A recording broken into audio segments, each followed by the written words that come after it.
Emmanuel nous a quittés. Immense tristesse. Ce sont les mots employés par Jean-Luc Azoulay pour annoncer la mort d'Emmanuel Motaz à l'âge de 59 ans. Durant de nombreuses années, le producteur avait travaillé avec elle puisqu'elle était l'interprète du tube Premier baiser, paru en 1986, dont il était le producteur. Le 22 mars 2023, Jean-Luc Azoulay a fait part de sa lourde tristesse dans les colonnes de Télé Loisirs. Je l'ai connue quand elle avait 16 ou 17 ans.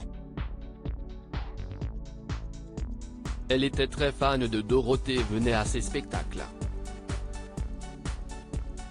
Elle était toute mignonne, pleine de peps et de joie de vivre. Elle avait quelque chose en plus, avait-il ainsi déclaré. On a tendance à dire que je crée des vedettes, si est-il faux, ce sont elles qui se créent. Et si est-il se coiffait Emmanuel. J'ai tout de suite ressenti qu'elle avait quelque chose. S'il a tout de suite été charmé par son timbre de voix, il a également remarqué qu'elle avait une belle plume. Elle a écrit de nombreux épisodes d'Hélène et les garçons. Elle avait des idées originales, elle était talentueuse. A-t-il encore déclaré. Emmanuel Motaz et Jean-Luc Azoulay étaient restés proches, même s'ils ne collaboraient plus ensemble.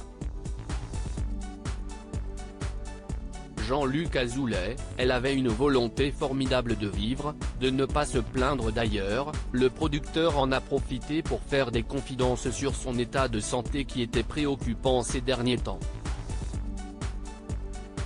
On s'appelait beaucoup, on s'écrivait aussi énormément. Elle était fatiguée depuis quelque temps. Il faut dire qu'elle était fragile depuis le début, elle avait des problèmes de santé depuis son enfance. Toutefois, elle avait une volonté formidable de vivre, de ne pas se plaindre. J'ai eu sa mère au téléphone, si est elle qui m'a appris la nouvelle, on a pleuré ensemble. Si est triste de mourir aussi jeune. A-t-il conclu le cœur lourd.